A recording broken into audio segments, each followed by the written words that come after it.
Hello, everyone out there. Welcome to this gear review here. Cello Gear, gearing up for the school year or getting back into the swing of things for the fall, wherever you are on your cello journey. Hopefully, I can recommend a few things to you to help you along the way. Some of these I've reviewed before. You can find reviews of them, tutorials about them here on the channel. But just a reminder here this week during Live Week, during our back to school, get back to fall here, although it's pretty hot everywhere. Tell me where you're watching from. Put it down in the comments what you're doing there. And I got to do one thing here. Forgive me.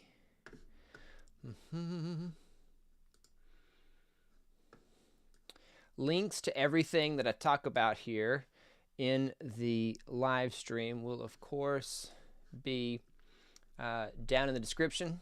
So don't forget to check those out.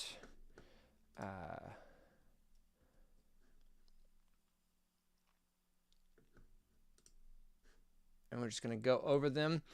And something fun here that I've never done before. There's one accessory here that I have not had a chance to test out. And so I thought it would be fun if we would just test it out here together, right here on this live stream. So that's going to be at the end. I have this thing. I'm curious about it. I'll tell you all about it here very last. And we'll see. We'll see if it's something that if we need. We'll see if it's something we need or not. It got tongue twisted there for a second.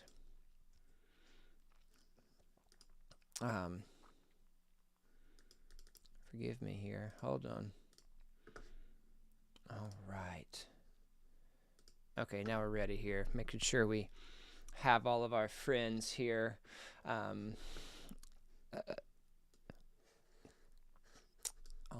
the live stream. Okay. So let's start here. I did do the poll. You guys answered it. And you wanted to start with practice stuff. And I have it kind of separated there. If you go look in the description, I have it to where I kind of categorize some of them. And so I want to talk to you about some of the top things I would use when I am practicing the cello. And of course, there's two right here on my stand. And actually, I used to say that this one, this is my favorite practice device, the Seiko metronome there, right? But a close second, and maybe even tied these days, is this nifty little thing. Let me get it in focus for you. This is, I picked this up from the practice shop. Wonderful, wonderful people at the practice shop. I'll put their website in the description as well. They have all sorts of neat stuff. But this little practice cube, because maybe you don't own a phone, maybe your student is too young for a phone or some other device, and they are doing some practicing on their own. All right, so you have 5 minute, 7 minute, 1 minute, 3 minutes on there somewhere. And I'll show you how this works in a second. But of course, my Seiko metronome that I've used for years now, still my favorite thing to have with me while I'm practicing. Look at this cutout here on the back. Okay, so these two things are essential, and I'll tell you why. This has the A to tune to. Metronome is so important for rhythm, yes, but as string players, it's also really, really important for our bow control. All right. When you're playing along to a metronome, you're forcing your right hand to, move to that beat, your bow control is going to increase. It's going to get better. So if I was thinking about, things I wanted to upgrade to improve my playing, a really great dedicated metronome. I never use my phone. It's too distracting. There's too many notifications. I don't want to use my phone. And then plus, I want it to be fast. All right. Dedicated devices, just getting to the point much faster than your phone. Okay. Now, the newest thing here that is my absolute favorite is the practice cube. I'm just going to put this down here. Okay. Oh, and by the way, the metronome has 3 different sounds. Okay. All right. You can have, so if you're practicing a few different things, you don't want to have to keep toggling back and forth. It has actually 3 different metronomes. And this one also does subdivision. So like right now it's doing 1/8 notes. I can take it back to quarter notes. Okay. It'll do 1/16 notes. Okay. It'll do all those great things. And I'll also post the more detailed videos here to these on the channel. Now this is a practice cube. What do you turn it on? And it's so simple to use. Like right now, you flip it up, and whatever number is on top, like there's the 1. Oh, get it in focus there. Cover up my face if I get. So there's the 1 on top. So as soon as I flip it up, see that? 1 minute instantly, and then it's going to go off in 1 minute. All right. I won't go into all the reasons why you should have a timer. There's a whole video about that, but this is essential in your practice. All right. Let's do another one. Let's see. Show you how simple this is. I'll get that in focus. There's the 7, and then where's the timer? Okay, there's the 7. As soon as I flip it up, yeah, see, it went to 7 minutes. Okay. All right. Whatever number's on top, that's what, we got out of focus there. That's the one that it's going to do. All right. And then it's going to go off. And if I just want to just shut it off, I do the timer up like that, and it's off. Okay. Oh, it even paused it just now. How awesome is that? If I need to pause my timer. And I guess, let's see, if I go back to 7, oh, then it just keeps going from where it left off. Oh, that's nice. I didn't even know it did that. Okay. Wonderful, wonder. And having these 2 things, I was just teaching a lesson today. Teaching a lesson today, and I used this thing for half the lesson. I was trying to teach the student about, time, not time management, but just the importance of focusing in and blocking time to work on something, how it makes your practice more efficient. So this isn't about, whether or not you're an organized person or not. It's not about being more efficient or more organized. It's just we get in this rut of practicing and we don't realize we've only spent like 30 seconds on something or a minute on something. This is so that we can block time. And I went into this with the college live stream the other night, which you can watch, which is really good advice for anybody, but it's just especially good for college students, that blocking time for a specific something that you want to work on is just the absolute best thing you can do for your practicing. All right, so these 2, especially if you're, you have a student that's too young for a phone, get these. Or if you have a student that's particularly distracted, or if you're like me, you just don't want to be distracted, these are great things to have. All right. The other thing for practicing here, well, I got them all here on my desk, is the practice mute, which looks like this. Let's see if I can get that in focus for you. Now, this is the one from Artino. Pretty much looks the same on either side. All right. I don't have the rubber one with me on the desk. I've used them at school. I've had them before. They're great as well. This one blocks more of the sound. And let me demonstrate. If you've never witnessed a practice mute in action, let me just show you right fast. Sorry, it'll take me 1 second. If you have any questions, it doesn't have to be about accessories. It can be about accessories or Cello Gear, other stuff that you're using. Get my other black hole over here. And a bow. Actually, I'm going to go ahead and get this other bow out because it has something on it that I want to show you. Okay. Oh, no, wait. No, it's not there. Whoops, I thought it was there. Haha.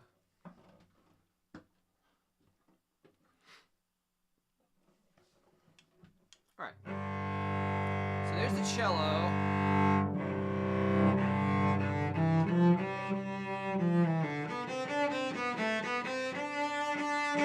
Make sure you can really hear it here.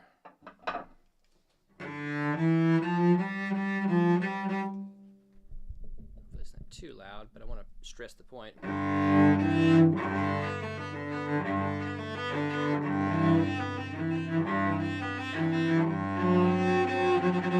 right, now, put this practice mute on. It goes right here on the bridge, like this.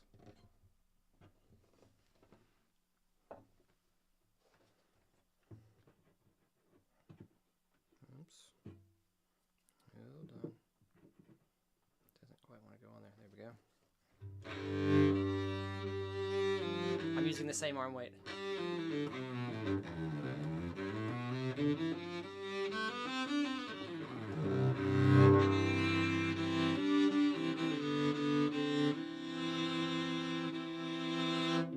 You see what it does to the sound, and actually, for whatever reason, it's not even going all the way on my bridge there, so... A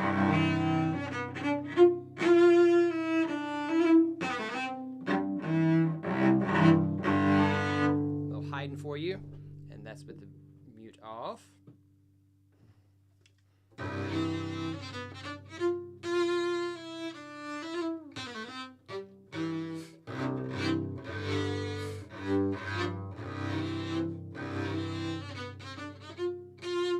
See what it does to the sound. All right, so like I said, this is my favorite, the Artino. It's really, really heavy. It has a rubber coating on it, so it doesn't hurt your bridge. Like I said, the rubber, the ones that are just solid rubber, which are a little bit cheaper, a little less expensive option. I don't have one on hand, but I've used them before. We have a ton of them in our classroom. They work great as well. I'll link both of them in the description that I have used. Now, uses of the practice mute. Okay, situations where you would need a practice mute in your possession. Well, I know I'm far away from the microphone. Put the cello away so I don't knock it over at some other point. Okay.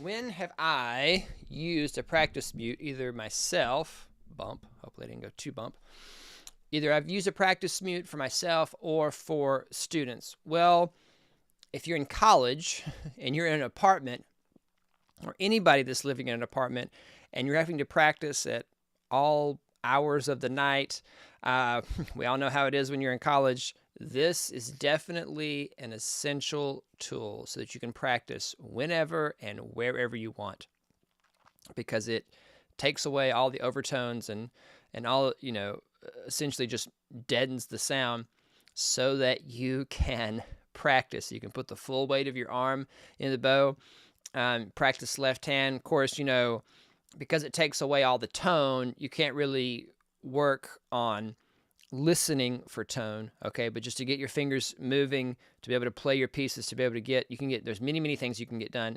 In fact, speaking of tone, I say, you can't work on tone because you can't hear the color of the tone. You can't hear the quality of the tone. But I have used this before when students were having trouble making enough sound, getting tone to begin with. And how is that? Well, because this deadens the sound so much, that what we do is we put this on the student's cello and have them play, and they play with a super heavy arm, and I ask them, to close their eyes, memorize what this arm weight feels like, and then we take the mute off and have them play with the same arm weight, all right? So that then they hear the full sound of the cello, because some students have such a hard time, they just think the cello is so loud or whatever. They're just sensitive to the sound. Who knows? And they really have a hard time letting that arm relax into the cello. This, so that you can physically do it and then I guess get used to the sound. It can help in that way. I was imagining some other uses of it that maybe I haven't done before, but would be good. If you're a parent, maybe you have a child that's playing, maybe you have a little one that's napping when you're trying to practice on the weekends. I know summer's almost over. It's time of getting back to school here. But this is a great way to let the practice keep going, even when somebody else, especially a little baby, is asleep. We've actually have done that here in this house. Or if you had two kids practicing at the same time and you're trying to, do all those things that we're supposed to do as parents and supervise the practice. Talked about that yesterday. If you want to check out that live stream, and maybe you've got both of them, all three of them there practicing at the same time because that's the only time you can squeeze in the practice. I imagine a practice mute would help if everybody's all practicing together and you're trying to supervise everybody. Anyway, a great tool to have there because you never know when, you will be able to practice, and maybe you are living in an apartment situation, or maybe there's other people that are trying to go to bed or whatever. If you can get in 10 minutes before bedtime, it's just a little too late to practice, but you could, stay up and do just like 10 minutes or 15 minutes, 10 or 15 minutes is golden. You can get a lot done in 15 minutes, and maybe the practice mute would be your key to being able to do that, all right, depending on the time frame when you're doing that. All right, so that's enough about the practice mute. Like I said, there's that option. I'll also put the less expensive option down there, the rubber one, in the description of this video.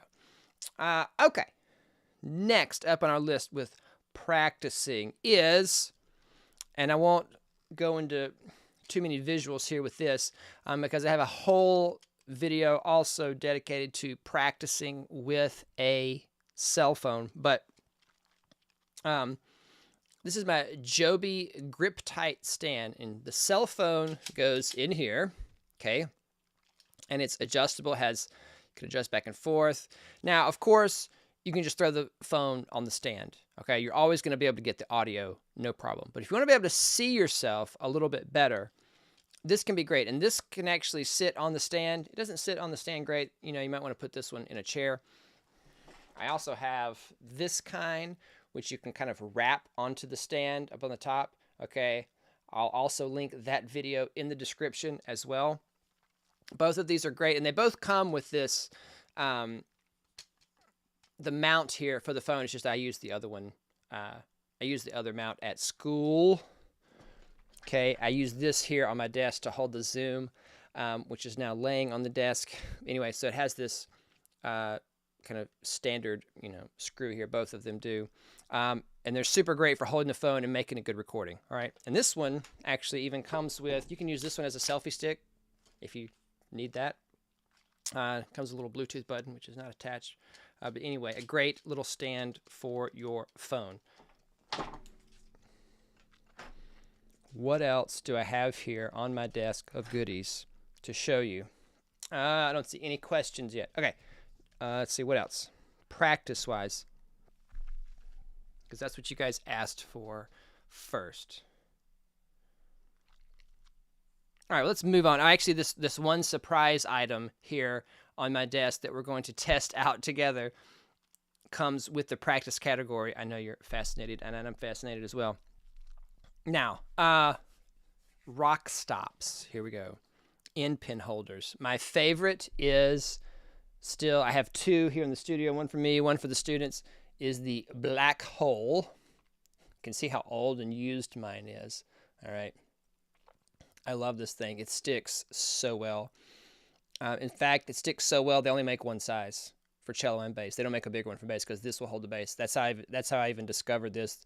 Bass player there in the symphony where I was playing had one, and they're wonderful, all right? If they get to where they don't stick, you just rinse them off and keep going, and they're awesome. The other thing I use is a cello point, which they don't make anymore, unfortunately. Now, this kind, I have it here because we've probably all experienced these at one time. My experience is that they don't work very well. I do not recommend getting one of these styles, okay? You can do one of these. These are great for beginners. I have two. Actually, this is one of three that I have. The other two are out on loan with the beginners because with the beginners, we set it in the lesson, and then they take the chair home, and so they always know where to put the end pin, or at least can get it closer without as much guessing. This is the Zeros end pin stopper. This is kind of the go-to one. All right. Again, I'll link all of that up in the description. What else with playing? Oh, yes. I have a whole video reviewing these. Bow hold aids. Well, let me get this one. This one's pretty cute. Wait, I got to get it in front of my face so it'll focus. Oh, there we go. This one's called the Cellophant. All right. So if you're looking to improve your bow hold there, okay, your thumb kind of goes in there like that. All right. The other one is, whoops, did I forget to put it on my desk? I did. Forgive me.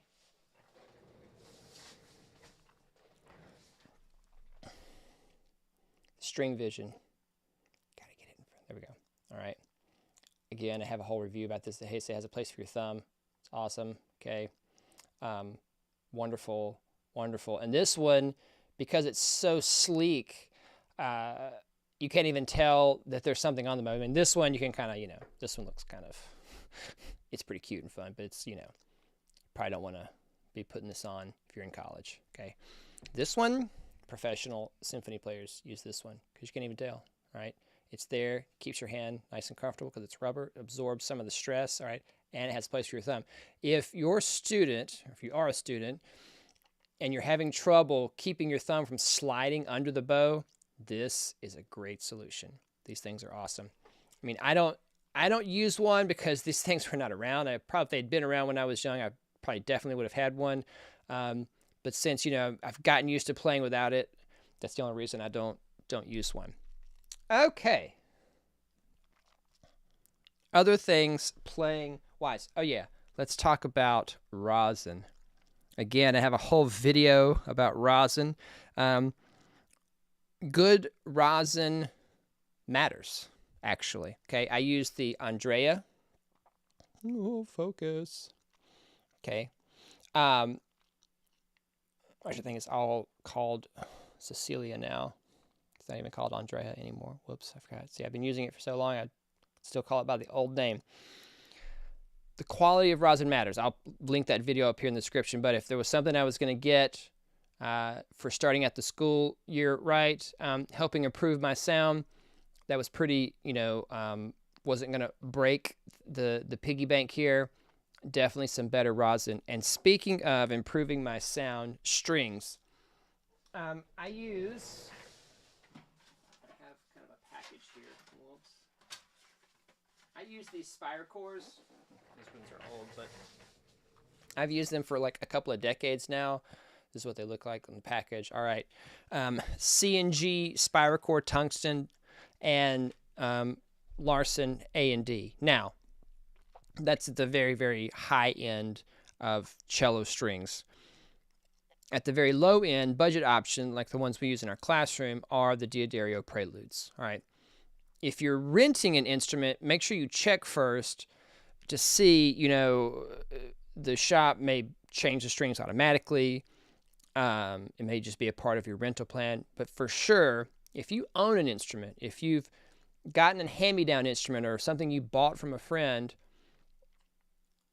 find out the last time the strings were changed. They should, for students, they should be changed at least once a year. Once a year. That's how often I try to change them in my classroom.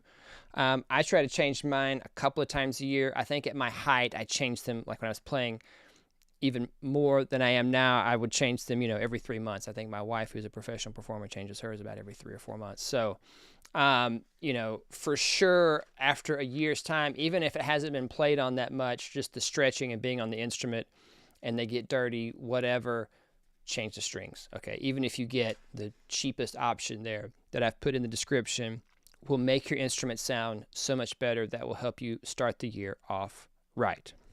Okay. Oh, whoops, I skipped one. I forgot one here. This is something else I picked up at ASTA from the practice shop. If you don't want to go for the practice cube, you can actually just get, if you know that, focus. If you know that 2 or 3 minutes, look at these little sand timers. Isn't that the best? Just a little 2-minute timer, all right?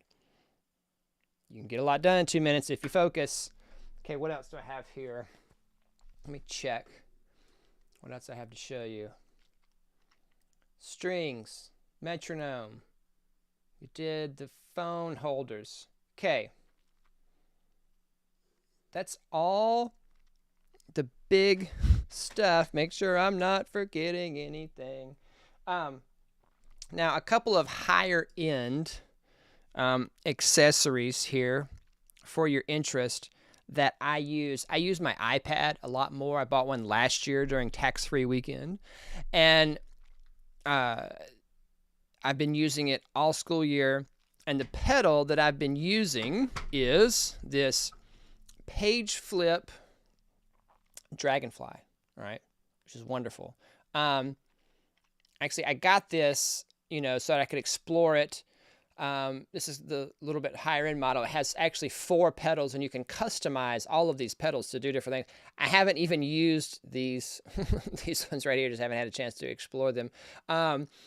And the reason I decided to buy it, my wife owns the Firefly, all right, which has just the 2 the two main pedals down here and doesn't have the customizable pedals, which is, you know, like I said, she's a professional performer. 2 pedals is enough for anybody who's just trying to flip the page. And I do use 4-score there on my iPad, but if you are using an iPad more for, you know, music, you find, or you just bought one for school and you're going to keep yourself organized with it or whatever, definitely Bluetooth page turner is essential. Because of the iPad and having the page turn, actually for the first time last year, because we didn't have a cellist for our chamber orchestra and I was playing with the students, this allowed me to play from the score. So this was, you know, essential. So if your piano skills are at the level where you're playing maybe piano, your teacher, you're playing piano a lot with your students, these things are great. Okay, so you can play from the score and do whatever you need to do. I think that's it. Oh, the other one, the other sort of higher end accessory. You've seen me use these in some of the videos where I'm playing along a duet with myself, where I'm playing the accompaniment in one part of the video and then playing the melody in another part. What makes these headphones special, though, look at this. I'll show you this. See these slits there in the side? These are what are called open ear headphones, okay? And they allow more sound from the outside to come in. So that's why when you see me play, and I'm playing to the accompaniment, I have it on. I actually have it over both ears. I know sometimes you see studio players, they're playing along to something, they have one ear open. But actually this, because so much sound comes in because of the open ear design, it allows me to have them both covered so I can really hear the recording. And this is what I would say is if you find yourself playing along to recordings a lot, you practice that way, this might be a nice upgrade for you. Not completely necessary, but they do sound really good. I would say get the, these say, there's a little marking on here, 250 ohm. This is for professional type equipment. If you have some sort of like amp or something, make sure you get the 80 ohm. Okay, I kind of wish I had gotten the 80 ohm because these require actually a little bit too much power, but they do fine. All right, I ended up keeping them. So those are headphones, which brings me back to another accessory. If you're playing along to recordings, this is another use for the practice mute. Our cello is so loud, and compared to playing along to a recording, and sometimes you just can't get the speaker loud enough. All right, your cello is just overpowering, and it's like, and you find it very, very hard to play along the recording, but you're trying to play along to the recording to, for the rhythm, for the intonation. Put one of these on, and you will definitely be able to hear the recording along with your own playing. And of course, your own playing will be plenty loud to play along to a recording. So another great use for the practice mute that I forgot to mention earlier. Okay. Of course, there's lots of tuners and accessories. I'm not going to go over everything that's down in the description, but there'll be a few extras down there. Okay. The mystery accessory here. Someone gave me this, and I've been curious to test it out. I need some water. How's everybody doing out there?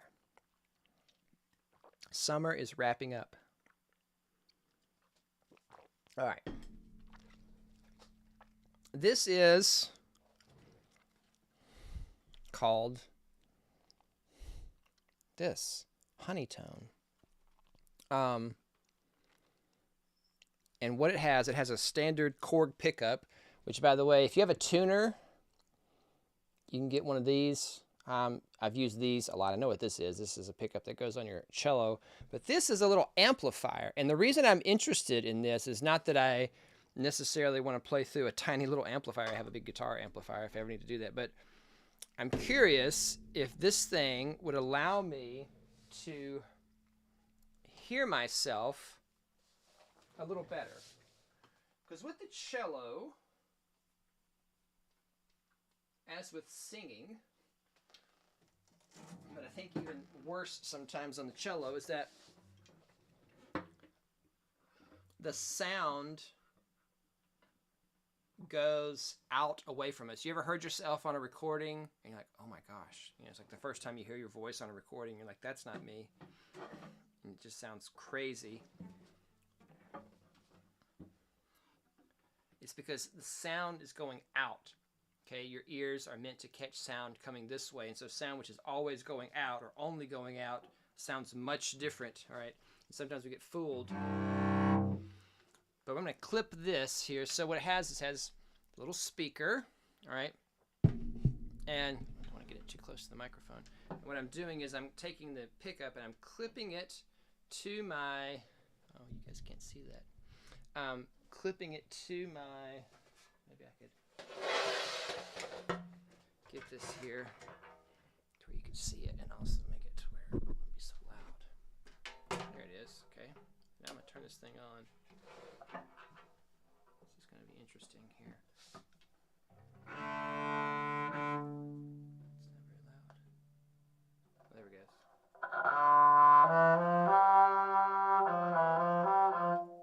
Wow. That's pretty loud. Huh. So see, the benefit of this, I'm theorizing, is that I have the sound coming towards me now.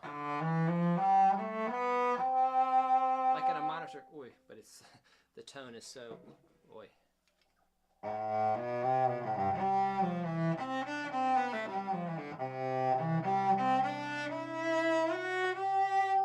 How about, ooh, speaking of the mute.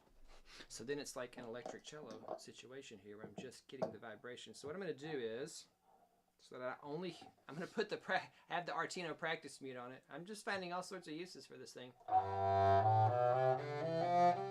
See, now I'm hearing, I don't have to cut the little amp up too loud.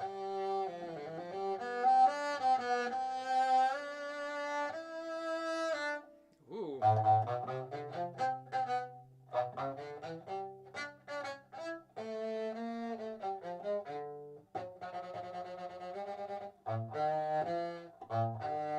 Ooh, that E flat, I could really hear that.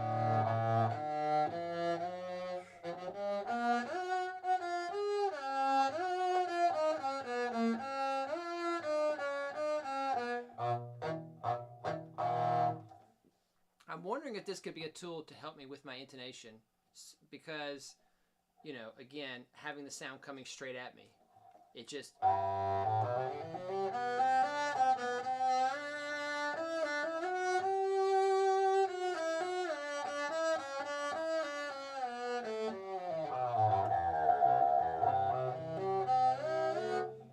You know, this is the big benefit of recording yourself and listening back, is that you get this kind of third-person perspective, so excuse me, when you're listening back to yourself on a recording, right? So this is like doing it live. Of course, the tone's not quite there.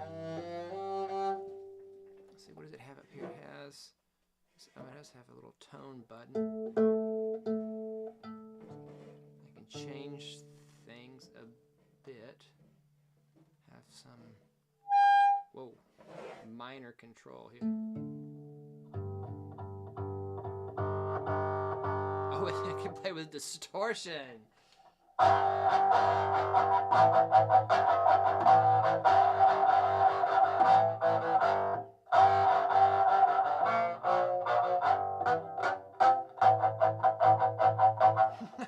That's fun. Okay. So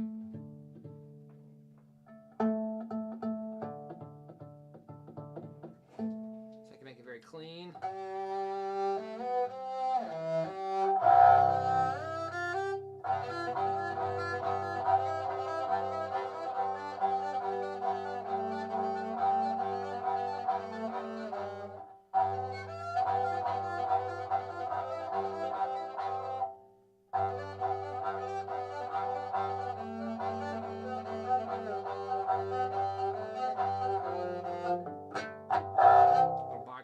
Okay, so an interesting I don't know, it's because the tone is so but probably because I struggled so much with playing in tune and learning to have better intonation when I first got to college. I don't know, if I was really, really struggling with intonation and I was willing to try anything to improve it, this would definitely be something that I would look into. Maybe it would help. I don't know. Maybe it requires a little further investigation. But it could possibly...